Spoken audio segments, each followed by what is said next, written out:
네, 오늘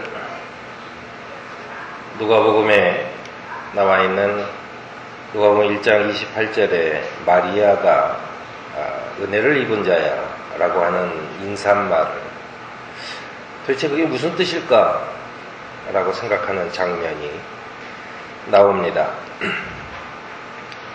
마리아의 은혜 받은 것이 무엇이냐?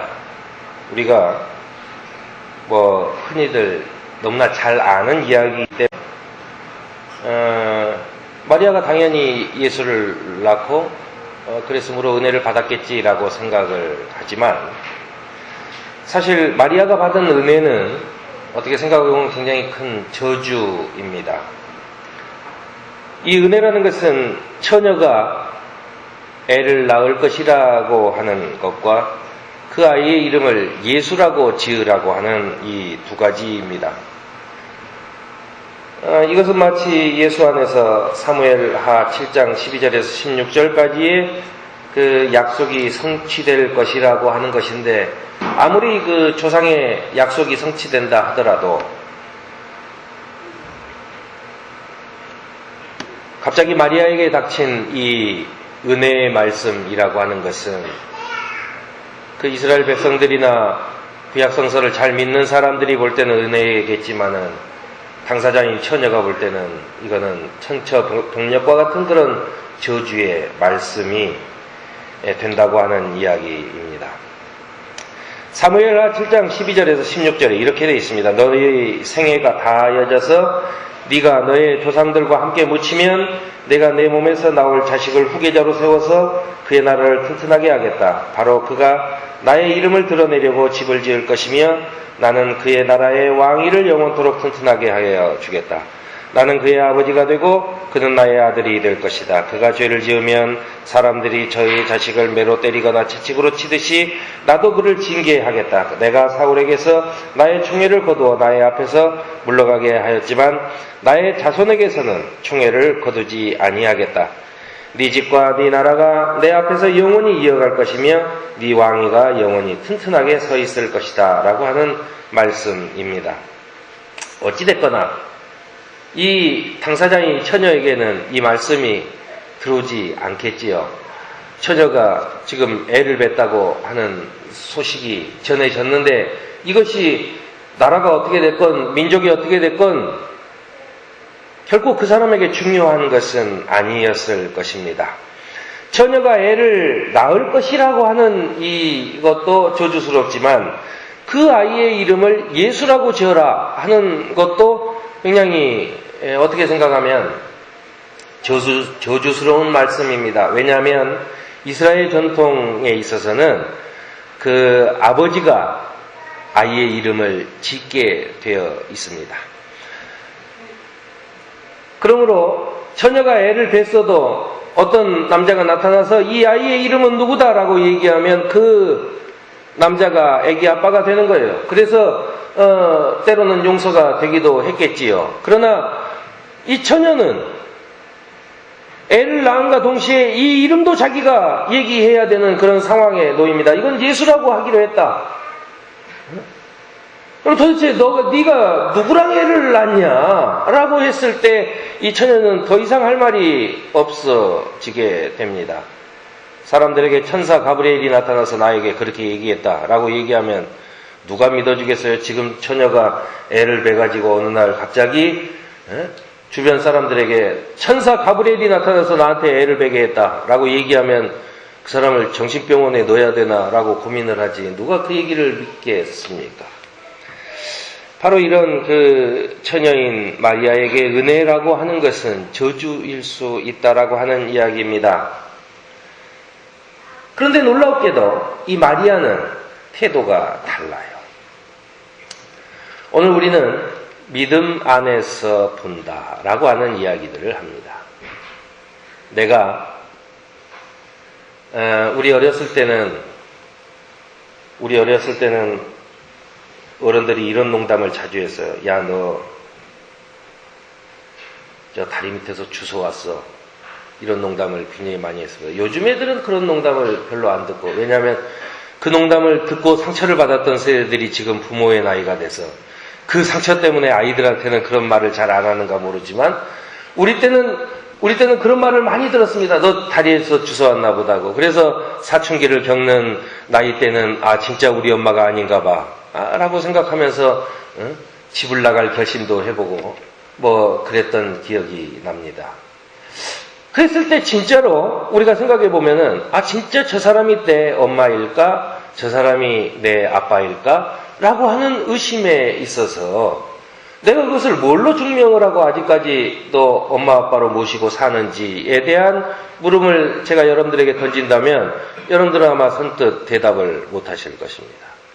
이 중에는 내 엄마와 내 아빠가 맞는지 알아보기 위해서 아마 국립과학수사연구소에 DNA 검사를 해본 사람은 아마 아무도 없을 것입니다. 결국 우리는 진짜 엄마 아빠가 누군지 모르고 살지도 모른다는 이야기가 됩니다.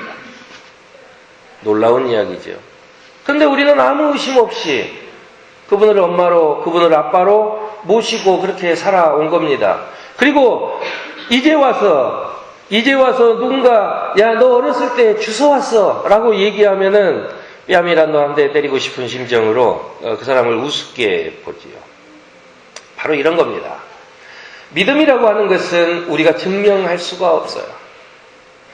진짜로 니네 교회에서 이야기하는 그런 하나님이 있냐? 또는 예수님이 진짜로 처녀에게서 태어났냐?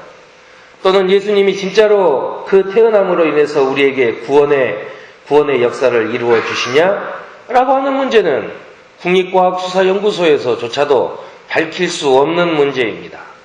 과학으로는 해결할 수 없는 문제예요. 아무도 증명할 수 없는 문제입니다. 그것은 다만 내가 우리 아버지를 내 아버지로 믿듯이, 내가 우리 어머니를 내 어머니로 믿듯이 그렇게 믿는 것 외에는 없는 것이다 라고 하는 이야기입니다. 그래서 바울은 사람들은 예도 하고 아니어도 얘기하지만 신앙 안에서 나는 예수 그리스도를 따라 예하는 신앙밖에 알지 못한다라고 하는 이야기를 오늘 바울의 본문에서 이야기하고 있는 것입니다. 하나님은 그리스도인들을 그리스도인 안에서 확고하게 뿌리박게 하시고 성령을 선물로 주시는 그런 세례 의식을 벌입니다. 그리고 그들을 자기 백성으로 확인하시고 그리고 자기의 소유물로 표시하시는 요한계시록에 나오는 인치시는 그런 분이십니다. 그래서 바울은 나는 하나님께 속한 사람이다라고 이야기를 해요. 바울이 이야기한 하나님께 속한 사람은 뭐냐면 죽음에 속한 사람과의 반대적인 개념입니다. 사람들은 모두 다 죽음을 향해서 가지만 나는 하나님에게 속해 있기 때문에 죽음을 향해서 가고 있지 않다라고 하는 이야기입니다. 오늘 처녀인 마리아에게 나타나서 네가 아들을 낳을 것이다. 처녀가 애를 낳는데 아들이건 딸이건 무슨 상관이 있어요? 아들이건 딸이건 무슨 상관이에요? 애를 낳는다는 것 자체가 지금 심각한 문제인데 아들을 낳을 것인데 그의 이름을 예수라고 해라 라고 하는 이 말에 마리아는 도대체 그 인사말이 무슨 뜻인가 라고 고민을 하다가 바로 순종합니다. 그리고 오후에 시간이 더 있으신 분들은 누가복음 1장 33절 이후에 나오는 마리아가 자기가 아이를 뱄다는 이야기를 듣고 마리아가 하는 마리아의 기도를 여러분들이 한번 읽어보신다면 마리아의 그 기도는 지금 아마 어떤 단체의 성명서보다도 더 강력한 가진 자들을 빈손으로 쫓아보내고 이제 가난한 사람들이 대접을 받는 그런 시대가 올 것이라고 하는 그런 마리아의 창가의 내용이 나오고 있습니다. 자, 주님은 이사야를 통해 우리에게 하나님이 시온산 위로 돌아오신다는 소식을 전할 심부름꾼이 예루살렘을 에워싸고 있는 여러 산과 언덕 위에서 서둘러 달려오고 있다고 전합니다. 이사야는 그래서 우리에게 이 도탄에 빠지고 이 저주스러운 이런 인생을 살아가는 우리에게 어쩌면은 저 더 힘들게 할, 우리를 더 힘들게 할 우리의 신앙 자체를 이제 승리로 이끌 주님께서 이제 곧 우리에게 오고 있다고 서울교회를 향해서 그저 달려오는 그런 심부름꾼의 소식 전함이 오고 있다라고 우리에게 전하고 있습니다. 주님께서는 자기 백성을 구원하기 위하여 영원히 왕이 될 사람을 보내주셨습니다. 우리는 그의 오심에 순종한 마리아와 주님의 소유물로 삼기 위해 주시는 성령에 예하고 아멘하고 응답한 바울처럼 우리의 구원을 받아들이는 여러분이 되기를 바랍니다. 나는 사랑하는 여러분이 주님 주신 이 말씀을 누리면서 살기를 바랍니다.